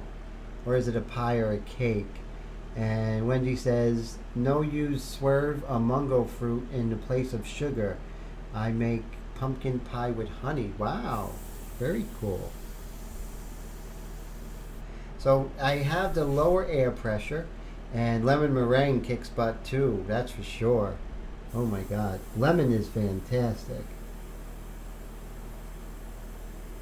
How about key lime pie? That when that's done right, that's like out of this world. But it has to be done right. There's not much wiggle room with key lime pie. So I have that air pressure really, really low. And so with that being said, I'm able to get that really soft sort of gradation at the bridge of her nose. If that was too dark, she would look like a Cro-Magnon person. So we have to really be subtle here, especially, painting women. Tone says, yeah, no, he's not any kind of chef. He's still skinny like he's in high school. Wow, that's pretty cool. So that's a good thing. So that's, hey, I'm working hard to be skinny like I was in high school. I bet, I don't know if I'll ever get there again, but I'll just replace some of that fat I had with muscle. Yes. Oh. So Wendy's going to get that recipe for Gloria. That's great, Wendy. That's fantastic. Yes. So, Wendy, Gloria needs some good recipes for delicious food. That's okay for, her on her road to recovery.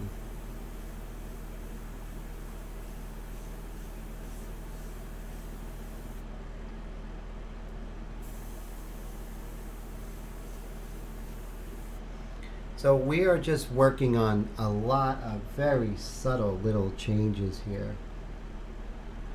There we go. Especially in that nose. You see how complicated that was, but as long as the values are close to another, that's fine. Tone says he stopped eating meat. Yeah, me too. I had chicken today, but I probably eat meat probably maybe once a week if that. But you totally went vegetarian, Tone?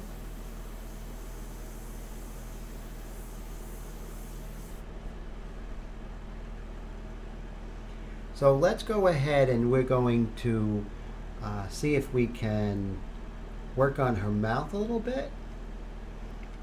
And I think this might be time for the freehand shield. And so we are going to, and you know, it's never a bad thing to use your pencil, right? Never a bad thing. Yes, it is such a big change for you, Gloria, but you're doing really well, you know, and you're responding, and that's why you're going to get better 100%, because, you know, you're committed to getting better, and you're a strong person. So I'm glad that you're tough and you're doing everything you have to do to get 100% again. And it takes time. So as you can see right now, notice that, you know, even the little pencil marks I put in, they do shine.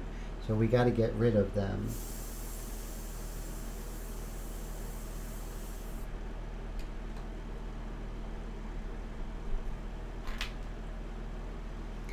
Now, in her lip there, her lip is a lot lighter than her teeth. So what we're going to do, remember we always use the pencil first because we have so much more. Bradley, how you doing? I'm glad you're here. So I want to show you guys Bradley's work in just a moment. Now, Bradley, you won an award if I'm not mistaken, am I right? And that's always very cool when one of us ink flingers win an award, so that's exciting. And it's with the India Ink, it's with the technique, so very exciting stuff. So what I'm going to do right now is I'm going to draw out, remember, you can always work with the pencil and get exactly what you want, a lot better than if you were just using the freehand shield. So, you know, the pencil at your disposal is really going to help you. So use anything, everything and anything that's going to make your work better. So it's okay to come back in your pencil. No purists here. I'm a good distance away, right? I'm just going to darken that value a little bit, and then when I need to darken it more, I will. But right now, I'm not committing terribly. So as you can see, we can fix that. There we go.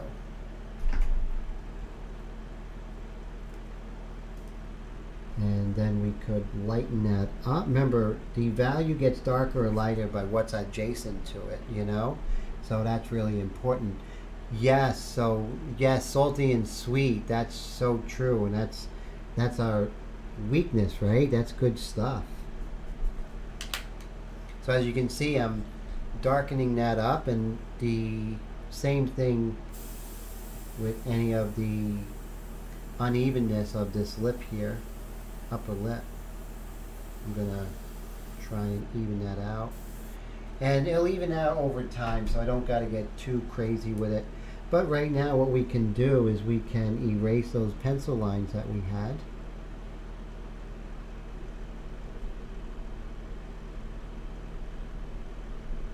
and also we can work on the edges of that lip there. But I want you guys to notice how soft everything is, right? It's just so soft. Soft and subtle. That's what's going to make this portrait beautiful. And I think that shininess is really from the pencil. The graphite is shining. So let's go ahead and just tap with the kneaded eraser, and that will pull up without, you know, getting rid of some of that beautiful ink tone or value we put down. And so James says he's out in the truck tonight, so only has his phone. Oh wow! So with that being said, we're going to pull out. So you see how we are sort of, you know, very slowly but surely getting things together. So looking at her nose there, I can see that this is a little out of place. You want to have value. You want to have. You want to make sure that you have balance, right? If something's out of balance, it's really important to knock that in balance. So that little dark there on the bridge of her nose, I'm just gonna tap it and just bring that back into balance. So same thing here, we'll darken things up, but we just want everything to be in balance right now. So that's one of the things that we do. James says, Tim, what gets me about your work is you get that amazing softness and blends. Thanks, James. And really, I'm finding out it's all about painting in at 3 dimensions. You know, the further away, it just gets softer and softer. So always control those distances, and you'll get those really soft, soft blends as well.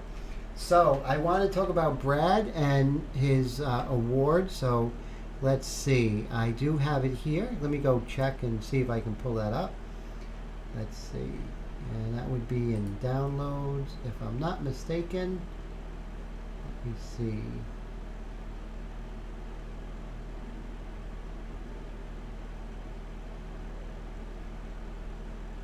Now, I don't know if I put it in, you know, what particular category here, so it might take me a minute or so to find Brad's piece, but it's really beautiful. I think it's in pictures, yes, so that should be easy to find.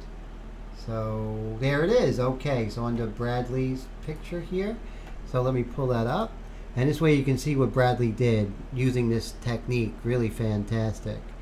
Let's see, videos, images. We'll go to pictures, and look how great this is. So this is Brad's work. So Brad, what exactly did you win with this? You won an award, but I'm not sure exactly. But it's really fantastic. I really love what you did with the darks. And you know what's great about the India ink is that you can get these really rich darks you can't get otherwise, Bradley. And that's Bradley Smith. So really is fantastic. I really love it. A lot of great things going on with it. And so what we're doing, you know, when we start exhibiting this stuff, that we're working with India ink and the paper and the pastel, it always is, you know, it's always fantastic to, you know, get it out there and show people, you know, what's possible. So this is just amazing work. And so Brad says he won 3rd place all on invitational art show in his area. So that's fantastic. That kicks butt. So Bradley Smith, I appreciate that, and thank you for the chance to go ahead and share and inspire all of us. So that's another thing I want to do. So if you guys have, you know, did a commission, or you know, you want to show a work that you did, we'll go ahead and put that on our live stream. So I really want to celebrate what you guys do. So thanks so much. So that's gonna, we could try and do that every week. So send me something you're working on that you guys are proud of, and we'll make sure we'll put it on the live stream. So we're just gonna continue moving around. So we were working on the lips here. So what I'll do is I'm gonna work on the corner of her lips here, which is the dark. And you know, with the extreme arrow, you can really get in there and get some really tight detail.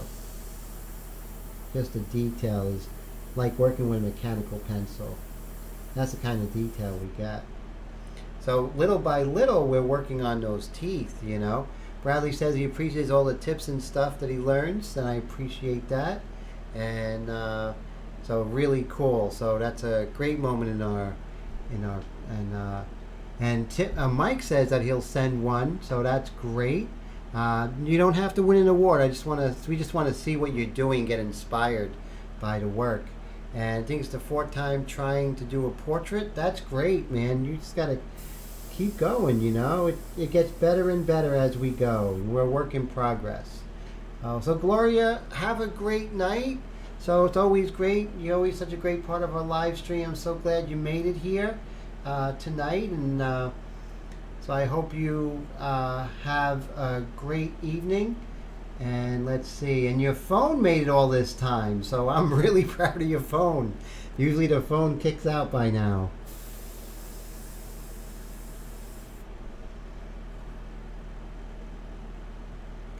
Yes, he really did do great work on that. I agree, Mike, definitely. Okay, so here's something. Now, the trickiness with the lips. So it's really, you got to decide, when we look at the reference, is the dark on the lips or on the teeth? making that assessment is going to be very important. It's almost like, having a strategy or game plan. So I'm looking at the reference, and the first thing is that the teeth come down here very lightly. I'm going to put in the teeth right there. I'm also going to make sure that my drawing is correct with the lips. So yeah, I'm happy with the drawing. So the teeth, the middle of the teeth come right about here at this angle. I'm checking that. And then this tooth sort of goes into dark right about there, and then right about there. So that's very important. It looks like there's some line there, but that's just showing up under getting blown up. It's not really there, so I'm not going to pay too much attention. So, but looking at it, that there's a dark underneath the lip there. So with that being said, we're going to cover up with our freehand shield, and we're going to darken up. Now this is where we're going to go parallel, because we don't want to darken the whole area. We just want to darken the edge there.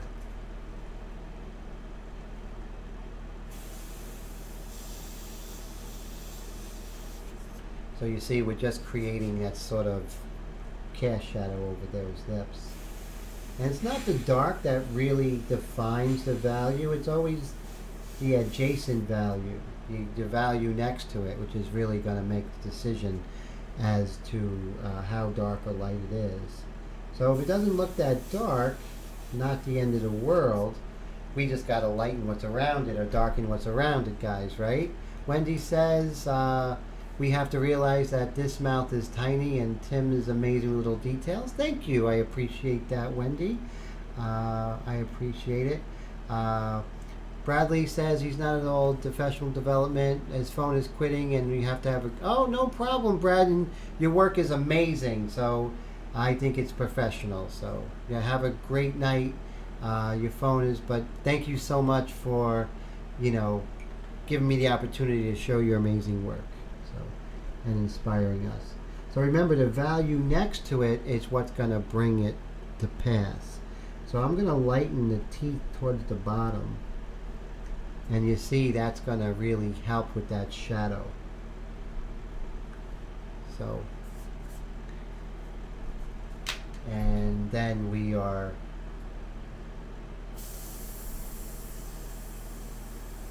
this is very, very small detail, guys. But we got to be very careful with spidering. So we're lowering that air pressure significantly. And another thing, you don't go over the area twice, because when you go over it and then go over it again, you still have wet. So you want to go over it, let it dry, go over it, let it dry. Otherwise, there's going to be paint still on there, and that's when the spidering really does happen. Wendy says she'd be working on 50s by 120. No, you're doing really amazing. Wendy's working on a Cary Grant that's coming out. Just fantastic. And I'm really inspired by the work she's doing, which is pretty cool. So you see how we're really getting the impression of her teeth being inside her mouth.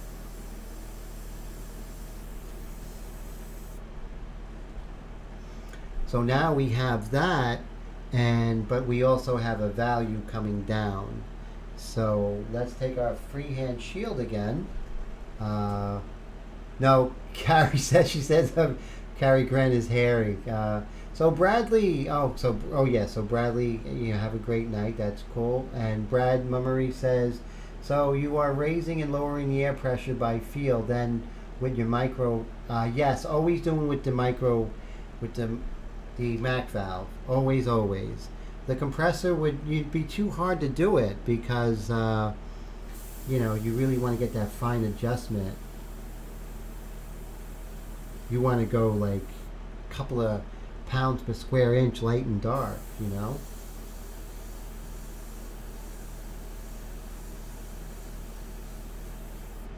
we go. So, okay, so we're going back to the lips. So you notice I always move around. So at times I'll be working on the lips and all of a sudden I'm on the chin. But That's just how I work. I'm sort of always moving around. So we're going to do parallel here. And we're going to darken the lower lip as it curves towards the lips. It darkens, because remember, it's going away from the light as it curves towards the lips. See that?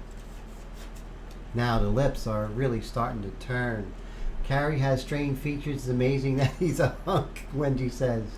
So that must be quite a bit of practice to get on to then. You know, practice is always the best, you know, and more practice is going to make me better. It's going to make you better. You know, practice always pays off. So, you know, I'm glad that you're getting the Mac valve, and that's fantastic, you know. So you see how just making those little adjustments here and there, I'm able to really just get this impression of her teeth inside her mouth there. I'm a good distance away because I want those teeth to really be soft and lowering my air pressure. So what I'm going to do now is I'm going to, you know, put some straight air on there, no tone, and then it's nice and dry. I can take my eraser and I could get rid of some of those that pencil line that I had, and then I could soften up that line if I want. You can always test it out. So I'm really happy with that so far. So if we go ahead and come back up, you can see that, you know, the mouth is really starting to turn. You really feel the teeth underneath, and we can still even go darker under that. So the Mac valve is a lifesaver. It really makes so much more control. I'm going to calm down the value a little bit more on the teeth. Put that even more in shadow there. Now when I dust it, I'm going over the whole area, so the light and dark values, that value range is going to stay the same. It's just going to darken everything, and that's when you dust over an area. So you're just going over the whole thing, but the value range that you put earlier is still going to be there. So you're not losing detail, you're just darkening everything up. When you dust over something, you're not only darkening it up, but you're actually creating the values even closer to one another. And that's how you knock it back. So I'm going to knock down some of the values over here too. And so, yeah, you know, I think we're doing really good. We're making some really good progress, and we're going at our own pace, so there's no rush. What's really great, you can look at these videos and just see how I'm handling certain areas. So Brad says, what PSI do I generally set it? I have a video out there which is pretty cool. It's one of my Tim's 2-Minute Tech Tuesdays, and I set it and forget it at 25 PSI, and with the Mac valve I make my adjustments. But I never, once I set it, I don't think I touched the air pressure since the summer. So I just set it at 25. I'm never doing t-shirts or anything that, so I'm never going to need a higher PSI than that. So that's good to know. It's a great question.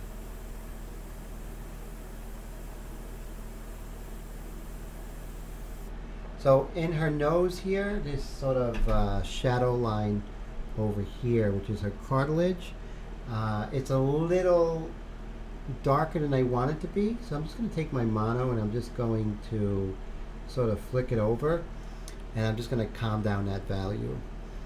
So, you know, we're looking to see, making sure things are not out of balance. So that's good to know. Now, next week we basically were hanging out in the light mixture, but we're going to be moving into the medium mixture pretty heavily in the next episode, next Wednesday night. Mike S says, Tim, I'm sending the pic now, so don't forget. Later, I won't, my friend. Thank you for being such a great teacher online. Thanks, Mike. I appreciate it. Thank you for being a part of the live streams. You know, your participation means a lot. We all enjoy you here. So thank you as well.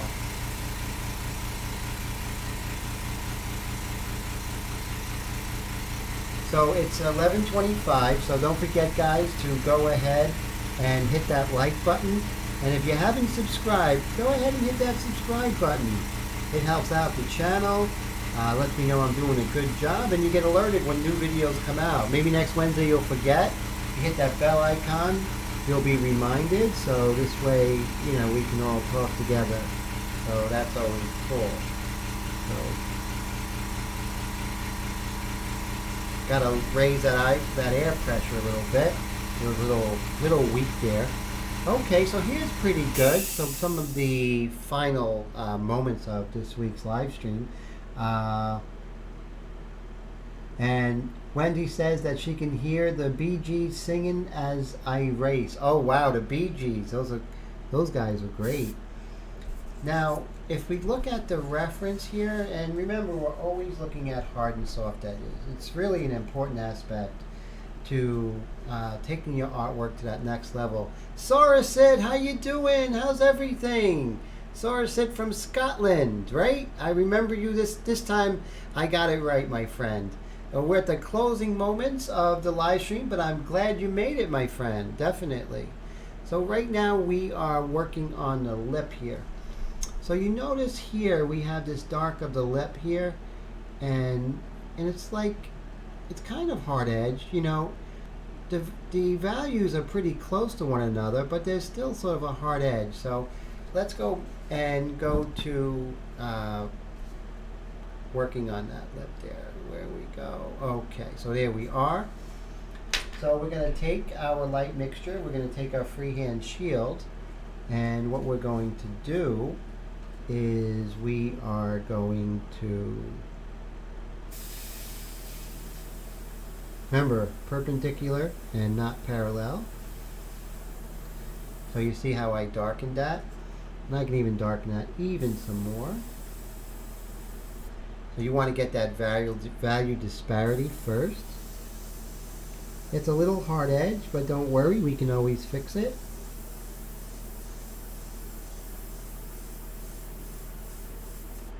So right now we can do some of those wrinkles in her lips there.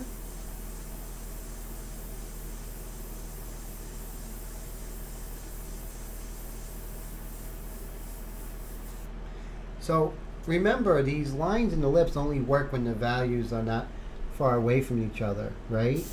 So when these values are really, you know, far away from each other, and they start looking like lines on her lips. So you want to keep those values close.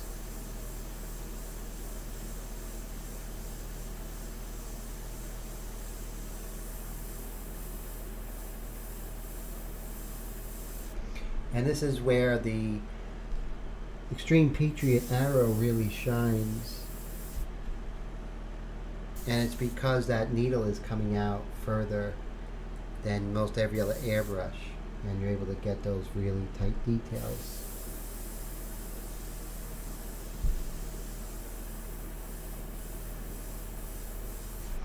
So you see we're getting some really nice detail here.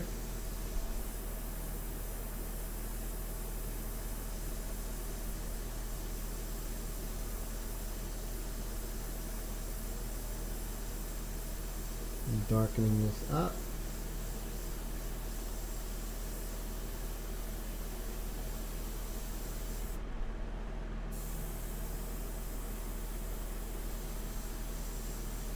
So not only we have, you know, the lips darkening from left to right, but up and down.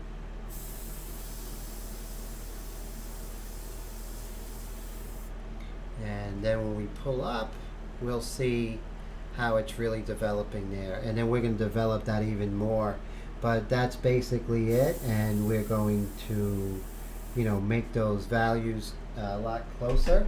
But you see, as we do little details here and there, guys, it really does, we are getting her expression. We're not worried about a likeness. That's going to happen, you know. And Wendy says that her girl does not have any teeth yet. Okay, they're coming. Don't worry about it. So you'll get there, right, Wendy? It's just we just got to follow the recipe, and then you see the likeness is happening. I don't care about the likeness right now. It's going to come together.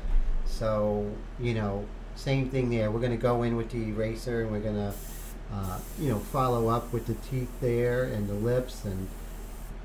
But more importantly, we're going to be moving around always, and always looking at our value relationships and making sure that we're not too dark in one area, too light.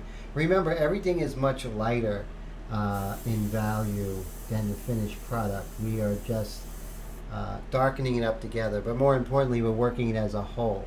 She's a whole person. She's not